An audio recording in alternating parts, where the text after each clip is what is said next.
그래서 오늘 저희가 나눌 것은 어제 저희가 성경적 리더십 강의를 했어요. 거기에서도 이 컨셉추얼 리더십이라는 이야기를 했었는데, 그때는 좀 이론적 이야기를 좀 많이 했고, 오늘은 좀 실질적인 사례를 가지고 한번 이야기를 할 거예요. 그래서 우리의 삶 가운데 리더가 되어서 어떻게 다른 사람들을 우리 하는 일에 동참을 시킬 것인가. 실은 이게 리더로서 굉장히 중요한 거잖아요.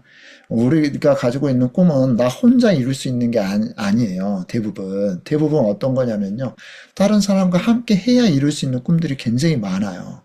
다른 사람이 지지해줘야 이룰 수 있는 꿈이 굉장히 많아요. 그래서 내가 강사하는 것도 마찬가지잖아요. 혼자 열심히 강사하는 게 무슨 의미가 있겠어요. 이 강의에 사람들이 홍해주고 함께 해줘야 되잖아요. 그러려면은 내 강의가 이 추상적이 되어지면 안 되고요. 반드시 컨셉화 돼야 됩니다. 그러면 우리가 어떻게 이 컨셉을 만들 수 있는지에 대한 부분들을 같이 오늘 나눌 거예요. 어, 리더는 같은 것을 다르게 보는 사람이래요. 왜냐하면 사람들이 따라오게 만들려면은 일반적이어서는 따라오지 않잖아요. 그래서 리더는 말과 글로써 영향력을 발휘하는 사람이고, 잠깐만요. 네, 제가 공유를 잘못했습니다. 공유를, 네.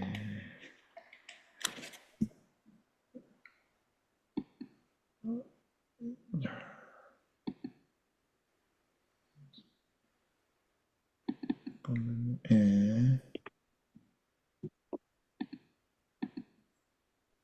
네. 제가 공유를 잘못했네요. 죄송합니다. 어제 걸 가지고 열심히 이야기를 하고 있었네요. 그래서 꿈을 이제 컨셉화하라. 그러니까 오늘입니다. 비전을 한마디로 압축할 수 있는 그런 사람이 세상을 움직일 수 있다. 그래서 상상할 수 있는 미래, 실현할 수 있는 미래가 됩니다. 그래서 같은 꿈을 말했는데 왜 어떤 사람은 사람을 움직이고 어떤 사람은요, 혼자 외치다가 끝나는가. 이게 사람들을 같이 꿈꾸게 만들어야 되는데 같이 꿈꾸게 만들려면 뭐 해야 되냐면요. 사람들이 같은 그림을 그리게 만들어줘야 돼요. 이 컨셉이라는 것은 그림을 그리게 만드는 능력입니다. 혼자 외치다 말면 안 되죠. 제가 잘하는 일인데.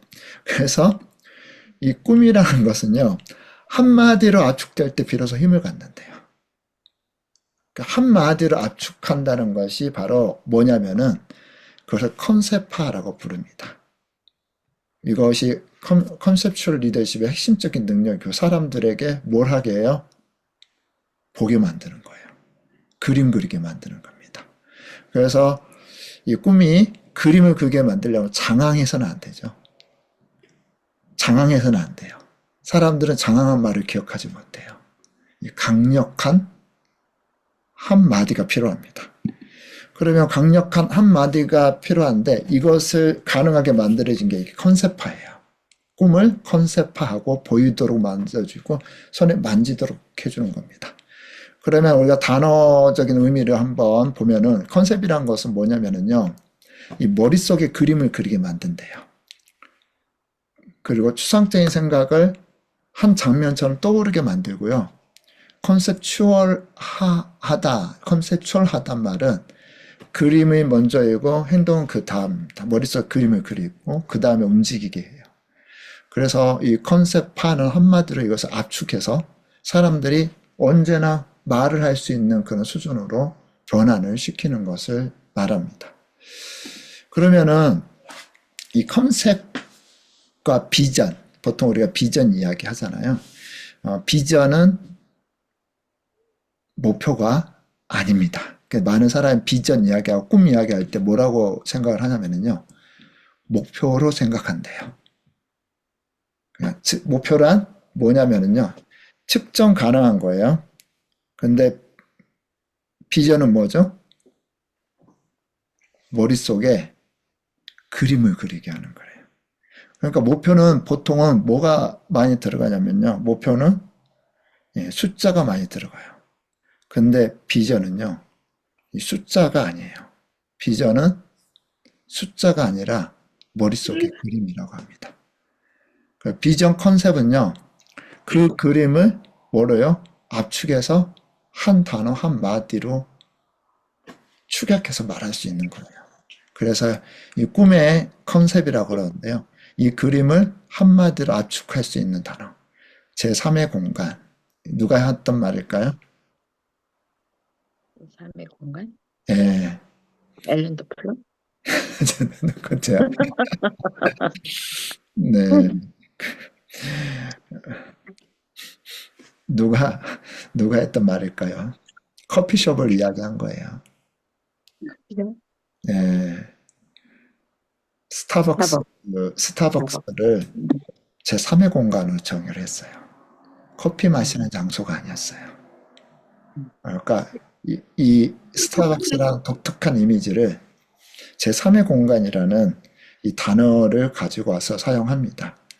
그래서 새로운 풍경에 가장 먼저 도달하는 것은 뭐라고요? 말이래요. 창의적인 말이 필요한 것은 광고가 아니라 경영, 인생을 경영하는 그 자체라고 합니다. 그래서 비전 컨셉이 만들어지면 그 다음에 사람들을 따라, 그 다음에는 사람들이 따라 도착한대요. 그래서 이제 구체적인 이제 사례를 한번 보면은 느헤미야라는 성경적 인물이 있습니다. BC 5세기 인물이고요. 페르시아 왕의 술관원이었고 무너진 예루살렘 성벽을 바라보면서 애통하면서 그 예루살렘 성벽을 재건하기 원했던 사람이에요. 근데 이분이 이 무너진 성벽을 어떻게 표현을 했었냐면요. 무너진 돌무더기, 정치적 위협, 반역의 위험, 이런 여러 가지 것들을 다 뭐로 전환시키냐면요. 컨셉, 완전히 다른 컨셉으로 사람들의 시선을 돌립니다. 야, 우리 성벽 재건하자. 우리 90년 동안 성벽이 무너졌어. 이렇게 이야기하지 않았어요. 무너진 성벽을 뭐로 만드냐면요. 수치라는 단어를 씁니다. 다시 수치를 당하지 말자. 흩어진 백성이 일어나 건축하게 되어지는 이 컨셉 두 가지 한번 보면요. 자, 성벽이 무너졌다. 현실입니다. 사실이죠. 그래서 성문이 불탔다. 이것도 사실이죠. 이거 한 단어로 뭐로 이야기하냐면요. 수치라는 단어를 써요. 우리가 미래의 그림을 수치를 종결하자. 그러니까 이 수치라는 단어가 딱 등장했을 때 아마 백성들은 이 단어가 주는 그 의미가 분명하게 그려졌을 거예요. 그러니까 이 컨셉이라는 것은 뭐죠? 사람들의 감정을 느낄 수 있는 그런 단어나 이미지를 사용한 거예요. 굉장히 감성적이고 굉장히 그릴 수 있는 그런 요소들입니다. 특별히 이뿐만 아니라 이 느헤미야는 왕에게 자기가 총독으로 예루살렘에 파견될 것을 요청합니다. 그러니까 요청을 할 때 뭐라고 이야기하냐면 고향에 가게 해주세요. 지금 누구를 섬기고 있냐면은 왕의 절대적인 신임을 받고 수육관원으로 그냥 음식을 관장하는 그런 관원으로 섬기고 있습니다. 근데 저 고향이 좀 힘드니까 고향에 좀 가게 해주세요. 이렇게 이야기하지 않아요. 왜냐하면은 그 고향 성읍은 네, 반역을 해서 철저하게 무너진 성벽이었습니다. 무너진 회파된 곳이었어요. 이것을 컨셉화 시킵니다. 뭐라고 이야기하냐면 내 조상들의 묘실이 있는 성읍, 그 성읍이 무너졌다고 이야기해요. 그러니까 성벽을 재건해서 이스라엘을 잘 살게 만들겠다가 아니었어요. 뭐라고 이야기하냐면 이 정치적으로 보일 수 있는 것, 실질적으로 어, 느헤미야의 행동에 대해서 주변의 많은 사람들은요 정치적 해석을 했습니다. 너가 왕이 되고자 한다. 근데 왕 앞에서 뭐라고 컨셉을 바꾸냐면요. 내 조상들의 묘실이 있는 성읍. 이 성읍이 무너져서 내 마음이 편치 않다라는 말을 합니다. 이 정치적 요청을 뭐로 바꾸냐면요. 효의 회복, 조상에 대한 존중, 이걸 바꿔요.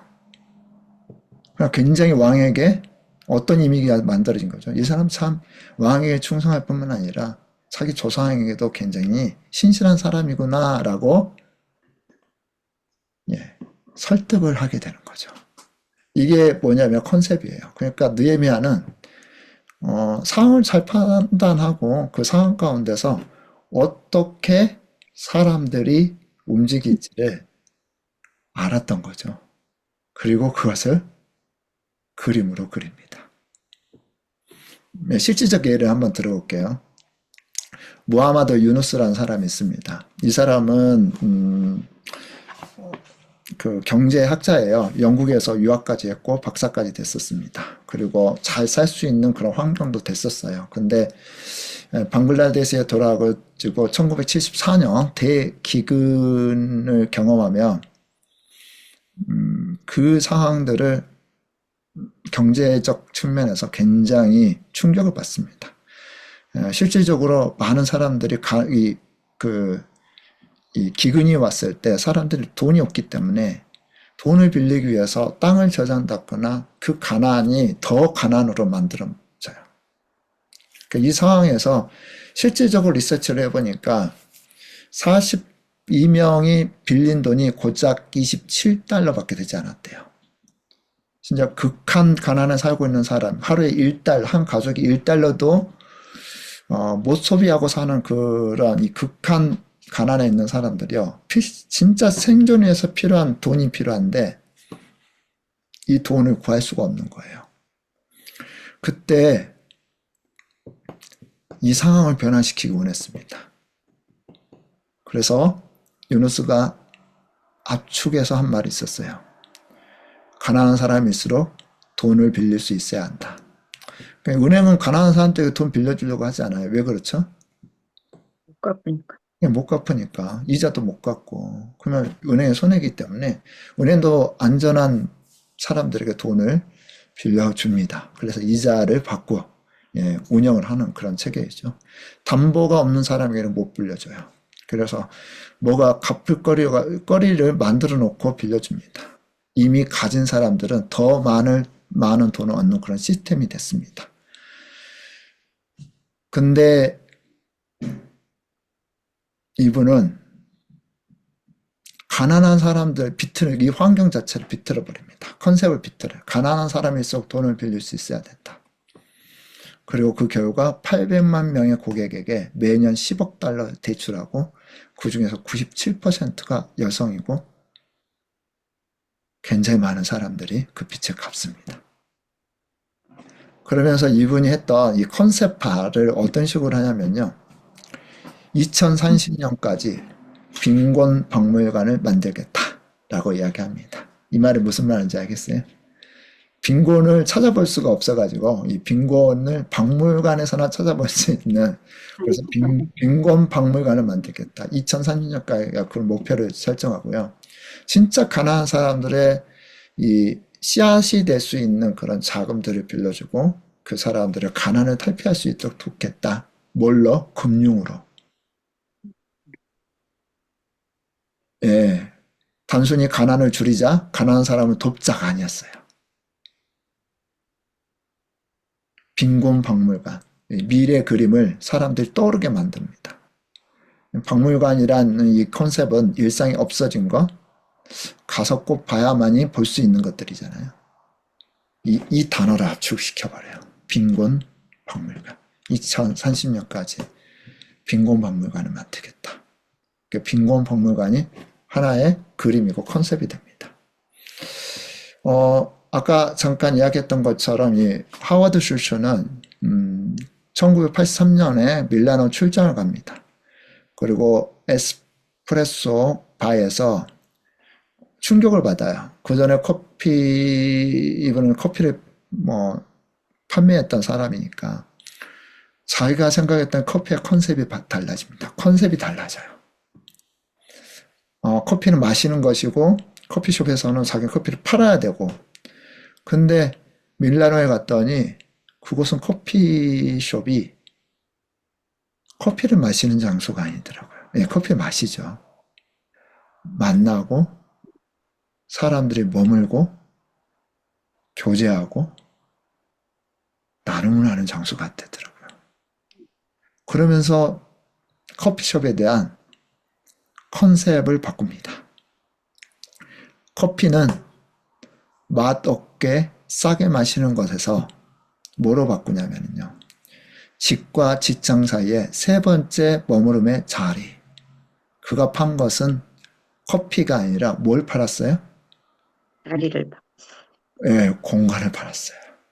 음.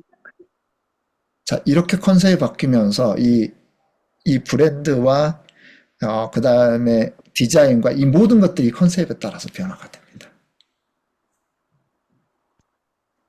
우리는 커피를 파는 곳이 아니라 뭘 파는 곳이라고요? 공간을 파는 곳이다. 어떠한 공간이요? 집도 아니고 직장도 아니고 사람들이 자유롭게 그 안에서 배우기도 하고 교제도 하고 여유를 누릴 수 있는 제3의 공간을 창조합니다. 자, 이 제3의 공간이라는 것은 스타벅스로 출발했지만 지금 한국은 거의 커피숍이 엄청 많잖아요. 제가 한국에 왔을 때 적응이 되지 않은 게 하나 있었어요. 밥도 마시고 또 커피숍 따로 가서 또 마시고 굳이 이렇게 돈을 두 번을 써야 되나? 그러잖아요. 돈을 두 번을 왜 쓰지? 예, 그때 제가 처음 한국 와가지고 약간 이해가 되지 않은 돈을 그렇게 이중으로 쓸 필요가 있나? 라는 생각을 좀 했었습니다. 그때 저는 이런 문화에 익숙하지 않았었는데 근데 지금 저는 밥을 같이 먹었으면 반드시 커피숍에 가야 되는 이것에 젖어 있어요. 이미 한 사람이 커피숍이라는 이 장소를 커피 마시는 곳이 아니라 집과 직장 사이 뭔가 이야기하고 나눌 수 있는 제3의 공간이라는 이 컨셉을 만들고 나서 실은 이 컨셉이 사람들을 움직인 거잖아요. 엄청난 거잖아요. 이 하나의 컨셉이 실은 엄청난 변화를 가져온 거잖아요. 그래서 결국 꿈이란 잘 짜여진 컨셉을 만드는 겁니다. 이렇게 컨셉이 만들어지면은요, 뭐가 될까요? 그것이 하나의 그림이 되어지고 공간이 되어지고 그것에 사람이 머물게 돼요.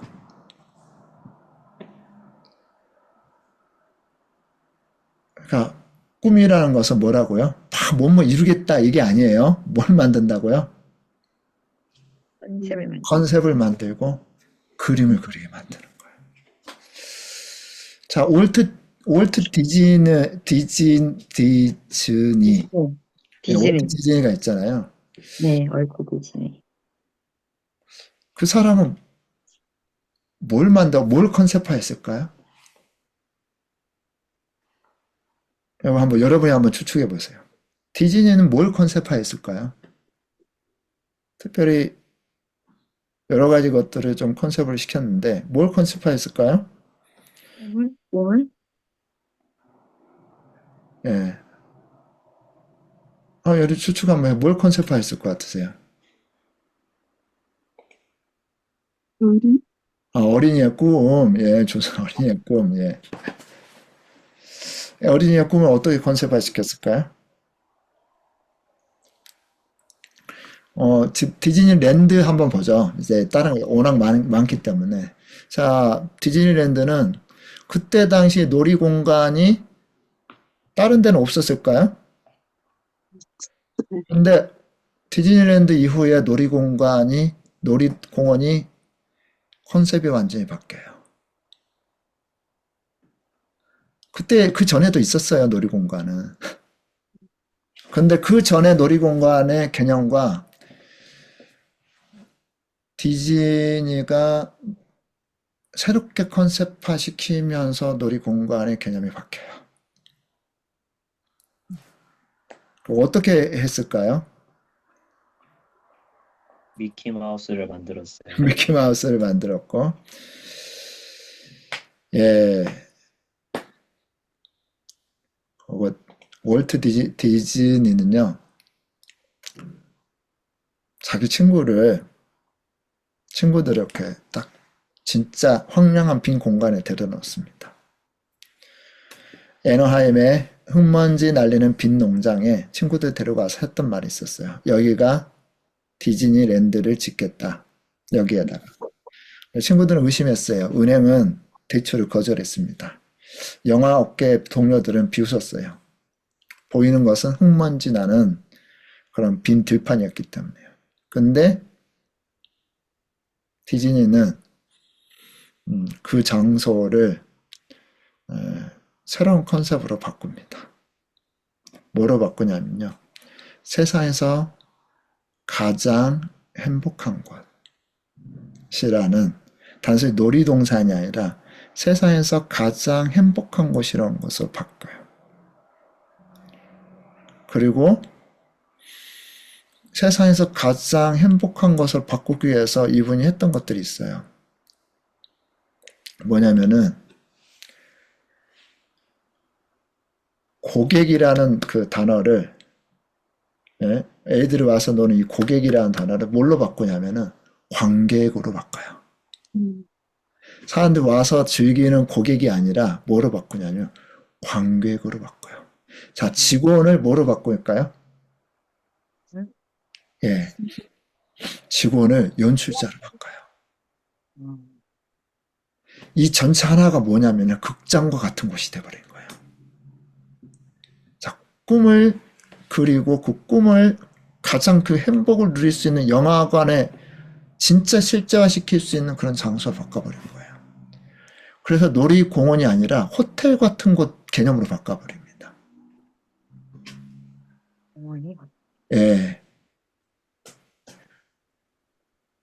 청소를 30분마다 하게 해요.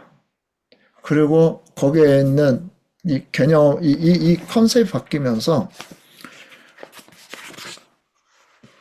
많은 사람들이 거기에서 굉장한 이 호텔급 대우를 받는 느낌을 받게 해요. 그러니까 회사상에서 노는 것도 재미있는데 그 노는 것에 행복과 자기 가치를 추구할 수, 그 자기 가치를 누릴 수 있도록 바꿔버립니다. 이렇게 바꾸고 나서 그 들판은요, 그냥 들판이 아니었죠.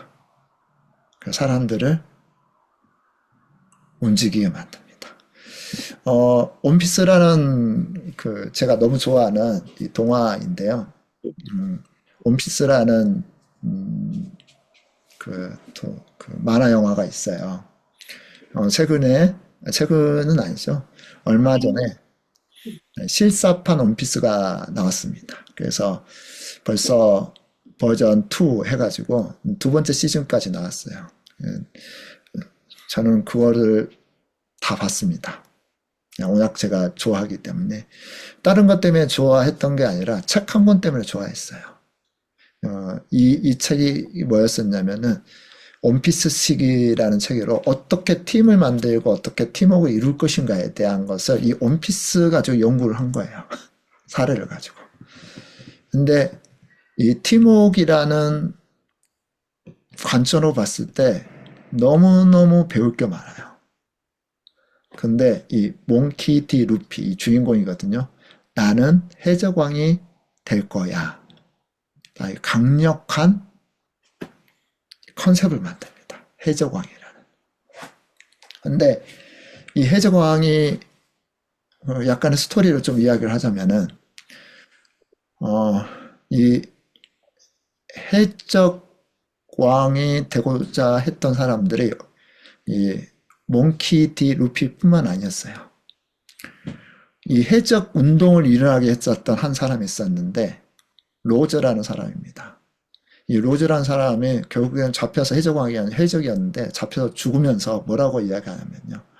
원피스, 수많은 보물이 감춰져 있는 땅, 이 원피스에 대한 이 컨셉을 만들어요. 나는 죽지만 더 많은 해적들이 일어나서 이 원피스를 찾을 것이다. 그 컨셉을 만듭니다. 그러니까 이 컨셉을 만들고 많은 사람, 그는 죽었지만 많은 사람들이 해적왕이 되고자 해요. 그래서 이 누피는 계속 입에 달고 다니는 말이 있어요. 나는 해적왕이 될 거야. 우리 모두가 이 해적왕이 될 거야. 이 해적왕이 될 거야. 한 문장으로 가는 곳마다 만나는 사람마다 이것을 이야기합니다. 가장 짧고 강력한 컨셉이 되는 거죠. 그래서 이 단순한 말에 사람들이 움직이기 시작해요. 처음에는 그냥 웃다가 무시하다가, 근데 계속해서 반복해서 이 컨셉을 이렇게 심어주면서요, 사람들이 점점 뭐를 갖게 되냐면요, 믿음을 갖게 되고 이 그림을 그리게 돼요. 자, 그림을 그리면 그때부터는 끝납니다. 팀이 만들어져요. 강력한 팀이 만들어져요. 한 문장, 압축, 모이는 이유, 그리고 25년을 따라다닙니다. 좋은 비전, 컨셉, 어린아이도 이해하고 평생 잊을 수 없는 한 문장을 만드는 거죠. 자, 이순신 장군은 어떤 컨셉을 만들었을까요? 자, 이순신 장군이 만든 컨셉은 뭘까요? 거북선? 네, 거북선을 만든. 자, 이순신 장군 어떤 컨셉을 만들었을 것 같으세요? 한번 생각해 보세요. 사람들을 움직여야 했잖아요. 왕을 움직여야 했고, 사람들을 움직여야 했고. 1대 100. 예. 그것도 극한 상황에서. 자, 이순신이 만들었던 컨셉, 명량대전에서요. 이제 그 수군 포기하고 육군 합류해서 방어선 구축해라라고 왕이 명령을 합니다. 그때 이순신 장군이 했던 말이 있었습니다. 뭐, 신에게는 아직 12척의 배가 남아있나이다. 12척 밖에 없습니다가 아니고 12척이나 남아있습니다. 그리고 두려움에 떨는 이 부하들한테는 뭐라고 컨셉을 시키냐면요, 필사즉생, 필생즉사. 무슨 말이죠? 죽고자 하면 반드시 살 것이고 살고자 하면 반드시 죽을 것이다. 그냥 딱 한마디로 죽자 살자 싸우면은 반드시 살 날이 있을 것이다. 그러면서 필사즉생, 필생즉사 이렇게 하면서 뭐 하냐면요, 두려움을 용기로 바꾸고요, 숫자로 무너졌던 사람들, 왕의 마음을 12척이나 있습니다. 남아 있습니다. 이걸로 승부할 수 있습니다. 강력한 말이잖아요. 자, 이렇게 리더는 뭐예요? 이 컨셉, 이 강력한 문구나 이런 구조를 가지고 이 컨셉을 만드는 사람입니다. 느헤미야는 다시 수치를 당하지 말자. 빈곤박물관, 제3의 공간, 세상에서 가장 행복한 곳, 나는 해적왕이 될 거야. 신에게는 아직 12척이 남아 있습니다. 우리가 이순신 장군 하면은 다른 말들은 생각하지 않나도 이 말은 저기 하잖아요.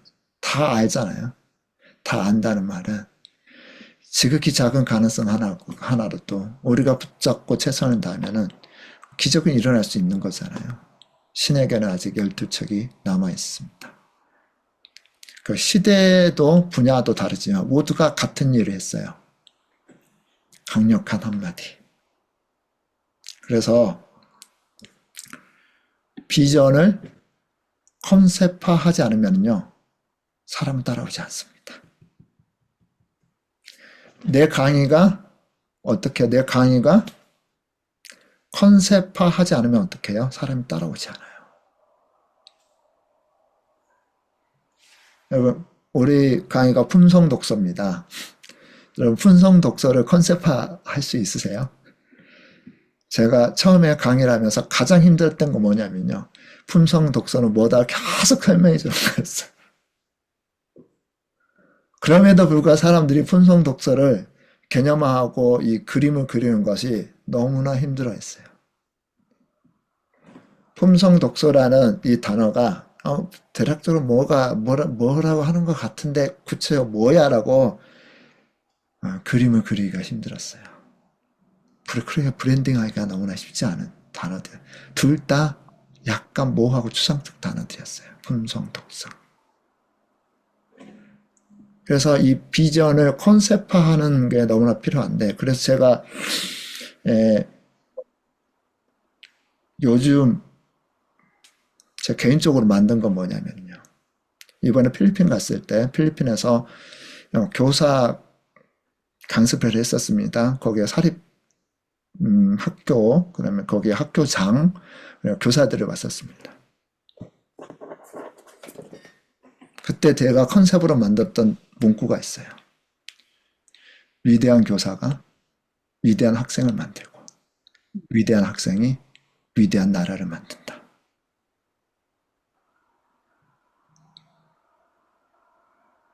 다시 한번 해볼까요? 위대한 교사가 교사가 위대한 위대한 학생을 만들고 학생을 만들고 위대한 학생이 위대한 위대한 나라를 학생이 위대한 나라를 만든다. 강력하잖아요. 강력? 예. 근데 이 말에 어떤 교사는 눈물을 흘리더라고요. 교사가 뭔지, 내가 누구인지, 자기를 그냥 교사를 통해서 돈 버는 직업인으로 생각을 한다 그러면은, 싫어. 그죠? 그냥 시키는 일만 하면 돼요. 근데 교사잖아요. 영혼을 다루는 사람이지. 영혼을 다루는 사람이잖아요. 어떤 분은 눈물을 흘리더라고요. 어떤 학교장은요, 자기는 진짜 학교를 비즈니스로 생각했대요. 뭔가 다른 일을 시도해 봐야겠대요.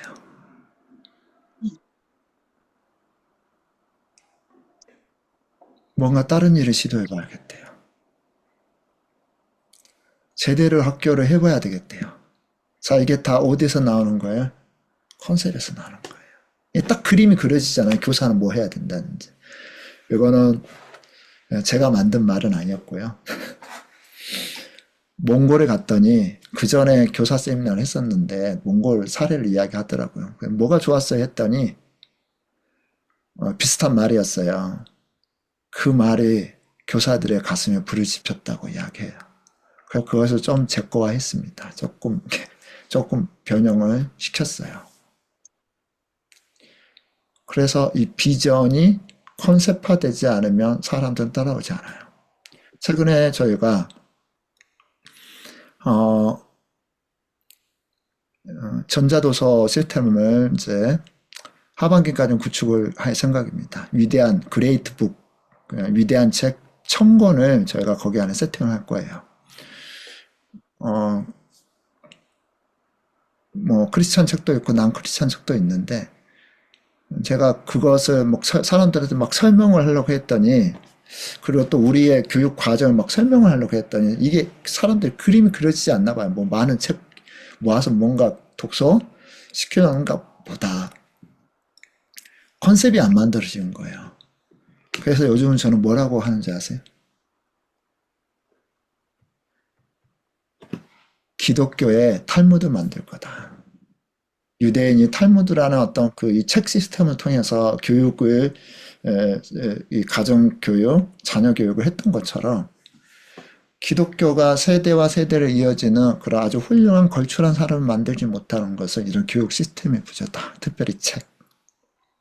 그래서 인류 역사에 진짜 영향력 미쳤던 그 책들을 뽑아서 사람들이 독서하며 위대한 비전을 꿈꾸는 그런 학생들로 만들어줄 거다. 그래서 나는 기독교의 탈무드 만들 거다. 딱 했더니요. 사람들이 이해했을까 안 할까요? 이해를 하는 거예요.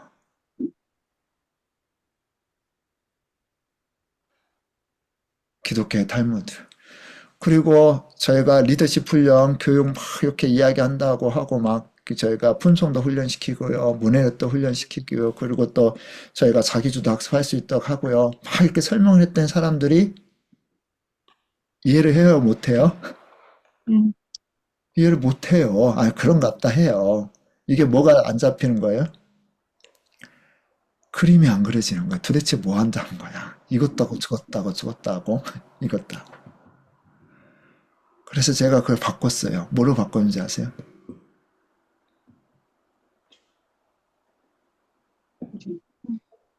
사람들이 그냥 그림을 그릴 수 있는 걸로 바꿨어요. 특별히 이제 지금 당장 이렇게 떠오르는 것은 이제 특별히 이제 그 저희가 관계되어 있는 분들 크리스천이 많기 때문에 뭐로 바꿨냐면은 다니엘, 느헤미야 리더십 학교로 했어요. 아, 우리는 다니엘과 같은 느헤미야와 같은 리더십을 키워내는 사람들이다. 이것을 위해서 필요한 것들은 우리는 이런 것들을 할 거다.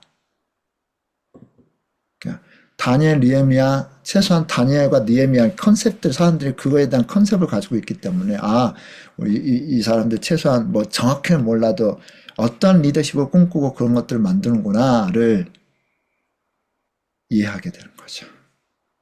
네? 제가 나름대로 부족하지만 제 나름대로 이것들을 컨셉화 시키려고 굉장히 노력하고 있는 그런 부분들입니다.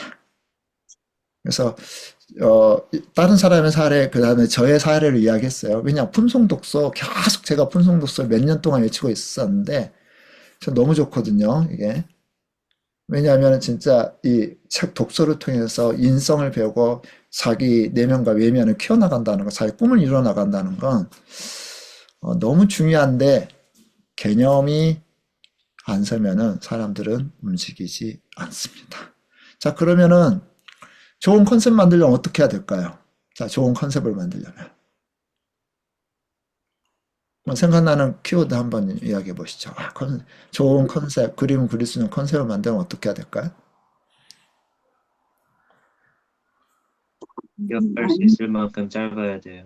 짧아야 된다. 그렇죠. 절대 길면 안 돼요. 두 문장 가면 사람 기억하지 못하면 단어 많아도 기억 못해요. 짧아야 돼요. 그 다음에 재미있어야 한다. 예? 재미있어야 한다. 재미있어야 된다. 좋습니다. 재미의 요소도 있어야 되고요. 그리고 또 어떻게 해야 될까요? 어려운 말 쓰면 안 돼요. 예, 절대 추상적인 말, 어려운 말 쓰면 안 돼요. 절대 그런 말 쓰면 안 돼요. 자, 그 다음에 또 뭐가 있을까요? 최상급 단어를 써야 돼요. 최상급 단어 쓴다. 예, 좋습니다. 예, 좋은 비전의 컨셉을 가지고 네 가지 조건이 있어야 된대요. 첫 번째는요, 단순해야 돼요. 한 문장으로 말할 수 있는가? 그 다음에 두 번째는요, 들으면 머릿속에 장면이 생각이 나야 돼요. 이건 뭐다. 이 사람이 지금 하고자 하는 게 뭐구나. 설명해서 이해되면 절대 안 돼요. 이해가 되셨어요? 설명해가지고 이해된다. 이건 실패예요. 딱 말을 하자마자 사람들 머릿속에 딱 이 그림을 그려줄 수 있어야 돼요. 그 다음에 반향을 이야기해야 되죠. 이 사람이 진짜 뭐 하고자 하는 건지를 너무나 좋은데 도대체 뭐 하고자 하는 거야가 안 그려지면 안 되죠. 반향이 있어야 됩니다. 그리고 우리 하자. 이거 너에 대한 이야기야. 같이 풀면 얼마나 좋아. 그래서 우리가 같이 할 수 있는 우리가 나 이거 할 거예요가 아니라 같이 할 수 있는 우리가 이렇게 들어가야 합니다. 그래서 이 소속감이 같이 뛸 수 있는 소속감이 들어가야 되죠. 그렇게 이 비전을 컨셉화할 수 있는 세 가지 질문을 해야 되는데요. 첫 번째 압축 질문이죠. 한마디로 줄이면 무엇인가? 자, 이걸 그리면은 어떤 그림이 떠오르는가? 자, 그 다음에 이 한마디 때문에 사람들은 움직이겠는가를 한번 고민을 해봐야 돼요. 자, 뭐라고요? 한마디로 줄이면 뭐야? 이걸 들으면 어떤 그림이 그려져? 한마디 때문에 사람들 움직이는가? 예. 이게 하면은 이제 컨셉이 됩니다. 그래서 컨셉은요, 분석이 아니라 결단이라고 합니다. 신중함이 아니라 대담함, 어떤 근거나 수치보다는요, 신념에 가깝대요. 그럴듯한 말보다 아직 누구도 해보지 않는 말, 그런 컨셉은요, 강력하다고 합니다. 그래서, 미래를 말한다는 것은 한마디로 목적지를 만드는 일입니다. 사업이나 인생에서 미리 정해진 결승점이 존재하지 않죠. 우리가 컨셉한 한마디가 곧 우리의 뭐가 되냐면요. 결승점이 됩니다. 그래서 당신의 꿈을 한마디로 컨셉화한다면, 자, 5단어로 들으면 그림이 떠올라야 되고, 다른 사람도 따라할 수 있어야 되는 것들. 그러면은 이제, 특별히 저는 이 컨셉 수업, 컨셉 언어 수업 이 책을 굉장히 추천해 드릴게요. 제가 여러 가지 컨셉에 대한 책들을 봤었는데, 이 책 굉장히 강력해요. 굉장히 강력합니다. 그리고 아까 이야기했던 것처럼, 컨셉추럴 싱킹, 이 책도 정말 강력해요. 이 책은 제가 이야기했던 컨셉추럴 리더십에 대한 이야기입니다. 어떻게 리더는 한마디로 세상을 변화시켰는가, 한마디로 세상을 변화시켰는가에 대한 이야기가 많이 등장을 하고 있습니다. 이 두 책을 보면은 아주 구체적으로 프로세스를 많이 이야기하던데, 컨셉으로 만들 수 있는 몇 가지 약간 팁이라고 할까요? 현재 상황, 특별히 이제 이 컨셉을 만들려면은 내 꿈과 관련된 컨셉을 만들려면 이 꿈은 뭐 해야 되죠?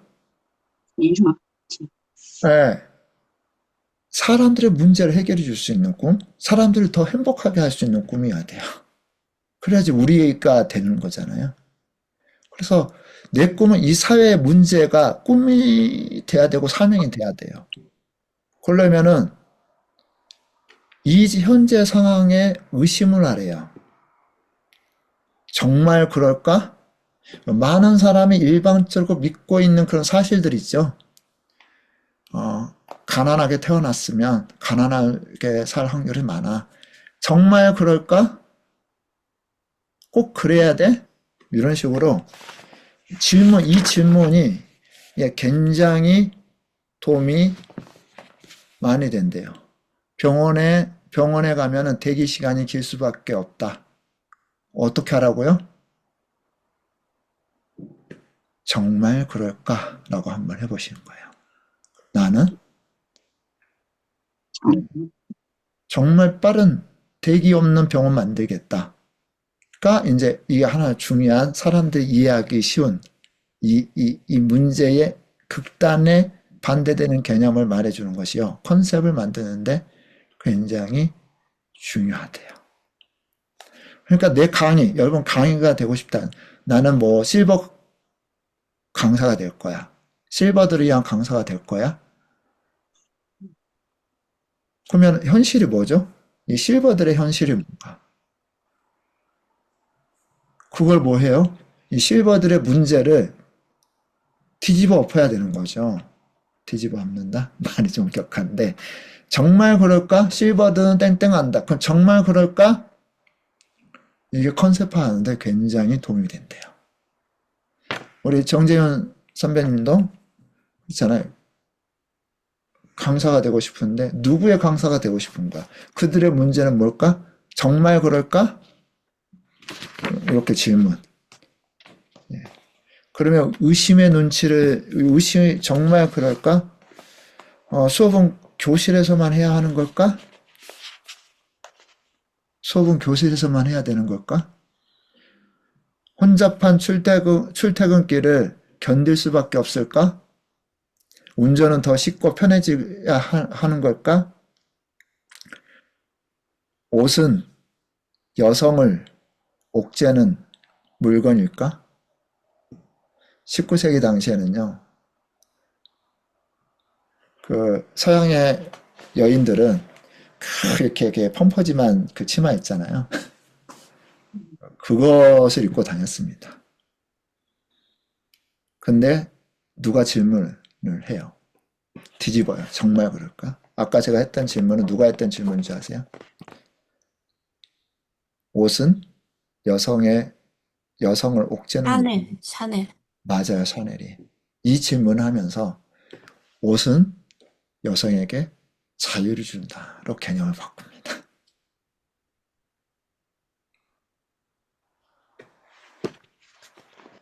그리고 나서 이 샤넬의 이 컨셉이 옷은 여성에게 자유를.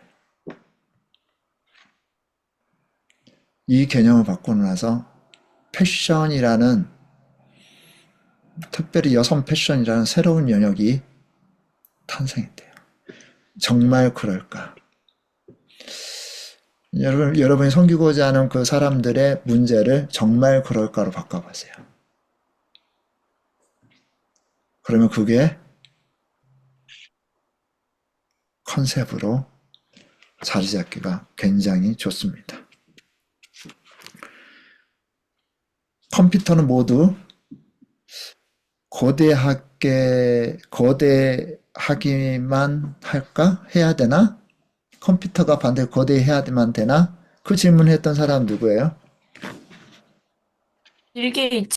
예. 아까 이야기했던 비디오 대여는 정액적으로만 이용할 수 있을까? 이거 질문 누가 했을 것 같으세요? 비디오 돼요? 예. 이렇게 질문하고 뭐가 탄생이 됐냐면요. 스필버그. 영화. 그 넷플릭스가 탄생했습니다. 넷플릭스. 예. 비디오 대여는 정액제로 이용할 수 없을까? 맨날 그때 당시에 막 밀리면은 늦게 연납하면은 추가 비용 많이 들었잖아요.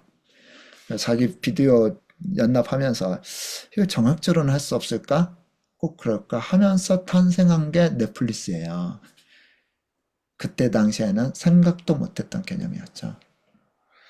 자, 이렇게 질문 하나를 바꾸면 정말 그럴까? 사람들이 보편적으로 그냥 문제인데 그냥 당연시 했던 그 문제를 질문으로 바꾸면요. 그게 컨셉이 되기가 쉽다고 합니다. 그래서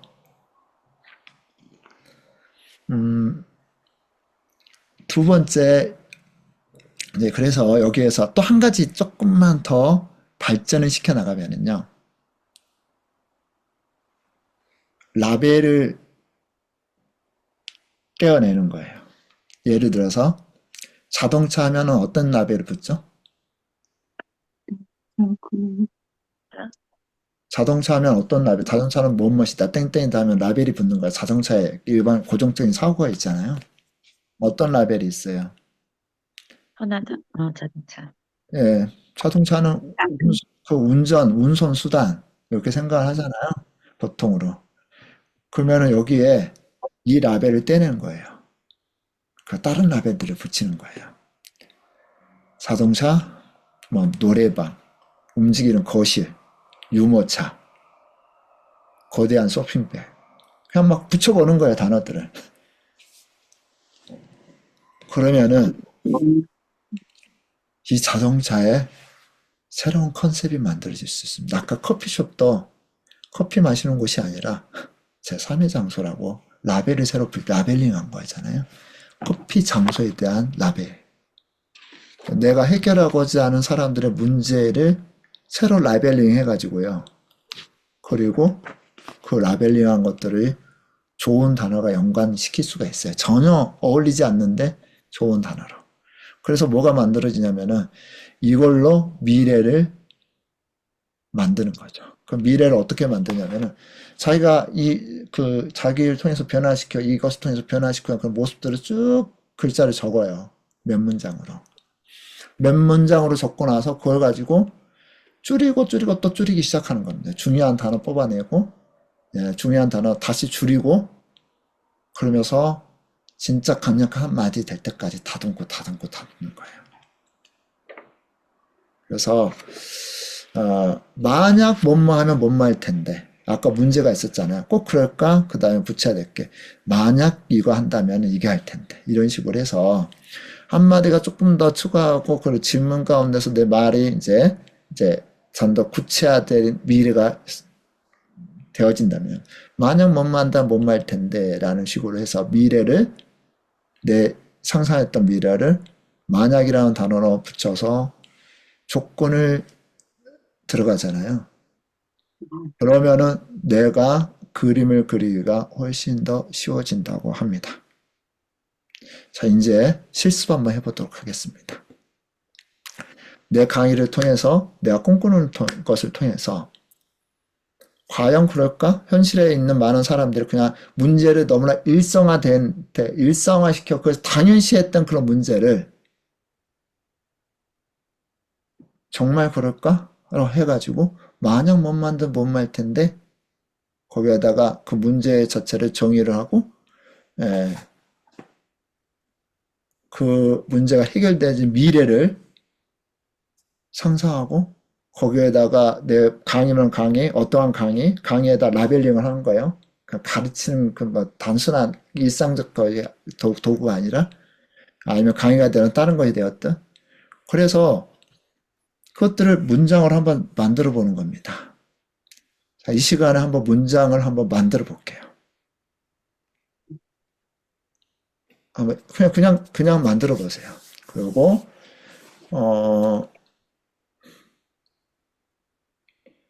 이거를 이 문장을 챗GPT한테 주시기 바랍니다. 내가 꿈꾸는 미래는 땡땡땡이고 땡땡땡이고 땡땡땡이다. 이걸 수리해서 당연한 이런 문제를 나는 이걸 통해서 해결하여 어떠한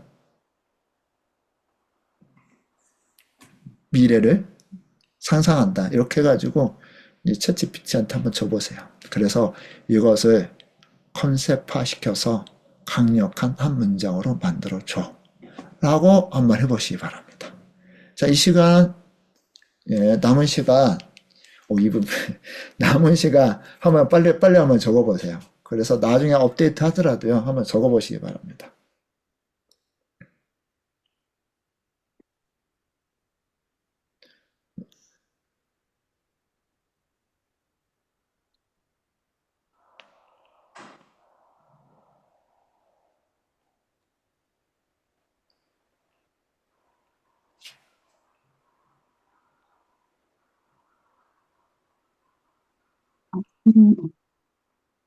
예.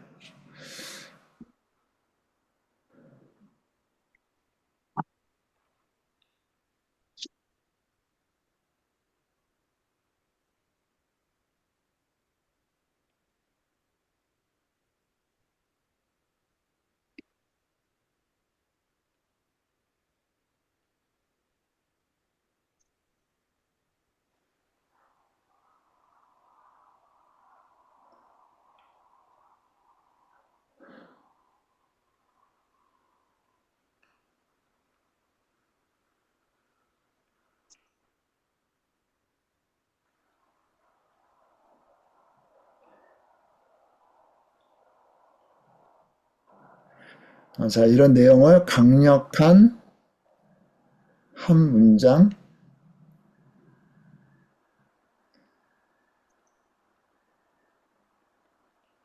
예.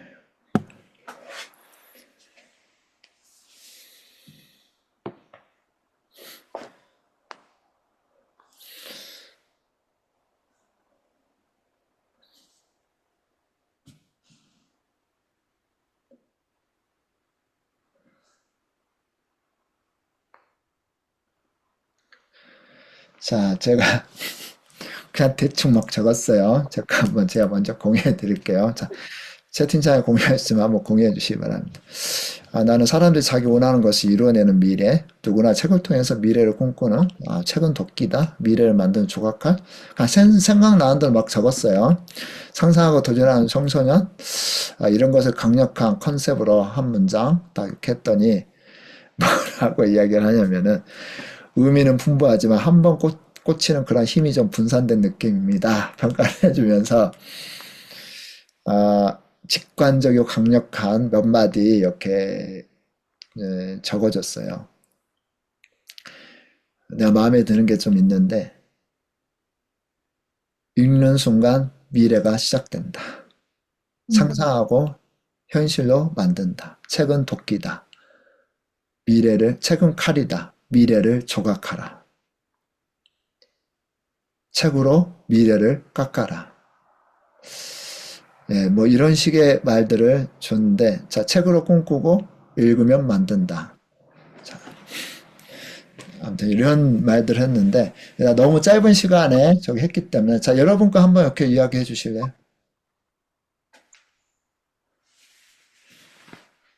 우리 장금녀, 우리 선배님. 혹시 챗 GPT가 내 컨셉을, 못 썼어요. 챗 GPT를 사용 못했어요. 그래요? 예, 그럼 네. 뭐라고 한번 했었습니까? 음, 과연 실버들은 외로운 것일까? 함께 놀면 재미있을 건데. 야, 좋네요. 노는 강의. 음, 예. 너무 좋은데요, 컨셉이. 행복한 강의는, 실버들. 예, 노는 강의, 행복한 실버. 예, 예, 좋습니다. 우리 정재윤 선배님 어떻게 한번 하신 적 하셨나요?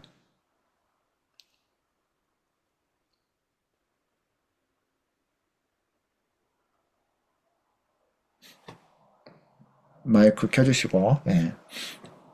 하고 있습니다. 좀 이따 좀 발표할게요. 이따 한번 발표. 자, 성훈 선배님, 예.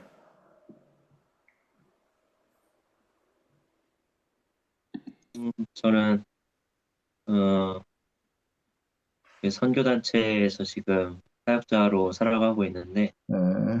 그런 생각이 좀 많이 들더라고요. 이제 어, 그런 재정적인 부분들 음, 보통 이제 어떤 체계가 잘 갖춰져 있지 않은 선교단체 같은 경우에는 그냥 후원자를 모집해서 하는데 그게 잘 되기도 하고 안 되기도 하고 개인 역량에 따라서 이제 천차만별인데 어쨌든 그러한 뭐 좋은 뜻을 가지고 이렇게 시작한 일에 굉장히 좀 발목이 붙잡히는 경우들이 많고 또 이 사람들이 나라에서 봤을 때는 그냥 백수예요. 그냥 무직자로 이렇게 처리가 돼요.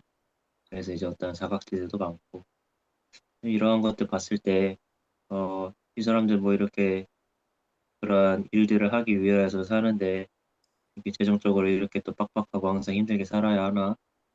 이제 그런 뒷배를 받쳐줄 수 있는 어떤 좀 든든한 그런 기구나 뭐 어떠한 게 없나 하는 뭐 그런 좀 생각이 좀 들었네요. 네. 사역자는 가난해야 되나? 예, 한번 뭐, 잘 한번, 예, 뒤집어서 컨셉을 한번 만들어 보시기 바랍니다. 네. 자, 우리 임효진 선배님, 한번, 예. 제가 왜 이 컨셉을 이야기를 하냐면은요. 컨셉이 강력하고 그것이 반복된 만큼 사람들에게는요, 그림이 그려지고요. 그게 믿음으로 가요. 그게 없으면은, 보이지 않고 만지지 못하면 사람은 움직이지 않더라고요. 보이고 만지게 해줘야 됩니다. 그래서 컨셉이 필요하죠. 자, 우리 임효진 선배님도 한마디 하시죠.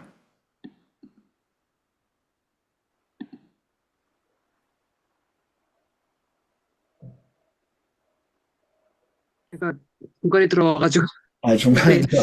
저는 컨셉 저희 꿈은 영혼을 구령하는 일. 그래서 그냥 챗 GPT 찾아봤더니 어, 하나님과의 관계를 회복하고 새로운 삶을 살도록 시작하도록 돕는 것이다. 뭐 그래서 쭉 왜 중요한가 뭐 쭉 나오네요. 네네. 물어볼 때 꼭 이것을 컨셉화 시킬 수 있는 손에 잡히고 눈에 보이는 강력한 컨셉화 할 수 있는 문구 한마디로 이렇게 정리를 해줘. 이렇게 반드시 그 요청을 하시기 바랍니다. 소술형이 아니라 컨셉이라는 것은 이게 구조화시키고 보이도록 만들어주기 때문에요. 이 단어를 쓴 만큼 챗GPT가 굉장히 더 강력한 문구를 줄 겁니다. 네, 우리 정진 선배님도 하셨나요? 챗 GPT한테 얘기를 하는데 너무 강한 게 안 나와가지고 제가 그래요? 정한 게 하나 있거든요. 예, 예, 예. 그도하고 그녀도 했는데 예. 뭐지? 나라고 왜 못해? 제가 나라고 할 때. 네, 왜냐면 누구나한테 그러니까 누구나 누구의 상담을 할 수 있잖아요. 코칭이 될 수 있자. 전 그렇게 생각해요. 네, 그러니까 나보다 조금만 더, 뭐라 그러지, 내가 할 수 있는 범위에서 코칭을 할 수 있다고 생각하거든요. 네, 누구나 코칭이 될 수 있는. 그래서 그렇게 정해봤어요. 그도 하고 그녀도 했는데, 네. 나라고 왜 못해? 아이고, 예, 너무 좋습니다. 좀 더 다듬으면은, 딱 들으면은 그림이 그려지나요? 더 압축할 수 있다면, 더 뺄 수 있다면, 어, 예, 없죠? 예, 저는 그래서 줌에서 예, 코칭을 하는 세상을 만들고 싶어요. AI 세대에 네. 줌으로 만날 수가 없으니까. 그래갖고 누구나 코칭가가 되는 세상을 만들고 싶어요.